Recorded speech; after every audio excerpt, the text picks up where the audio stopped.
Example 4. When Mark was born, his grandparents invested $1,000 in a fixed rate savings account at a rate of 7% compounded annually. Mark will receive the money when he turns 18 to help with his college expenses.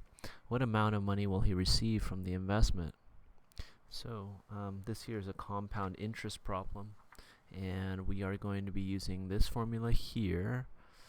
And the first step is we need to identify P, N, R, and T.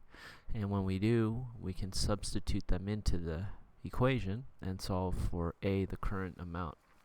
So let's go ahead and do that now. P is what we need to identify first. So in this situation, our P is our initial investment, or the principal amount, which is $1,000. And we're going to multiply that times the sum of 1 and R divided by T. Oh, I'm sorry. Jumping the gun here. So P is 1,000. N is what we need next. And N is the number of times the interest is compounded each year. And we can see here that it's compounded annually. That means once every year. So N is going to be 1. And then we have R.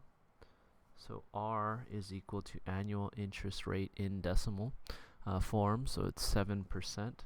So to get it 7% into decimal form, we divide by 100, and that's equal to 0.07. And then finally, we need our time in years. So our T is going to be 18. And how do I know that? Because we started the bank account when Mark was born, when he was 0 years old. And then he's going to get the money when he turns 18. So from 0 to 18, 18 years will have passed. So we have our P, our N, R, and our T.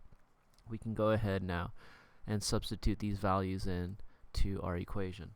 So we have A is equal to 1,000, our principal or initial investment amount, 1 plus R, which is 0.07, over N, which is 1, to the power of N times T, which is 1 times 18, or 18. 1 times 18, or 18. Okay. So we can go and drop all of this into a calculator, and let's see what we get.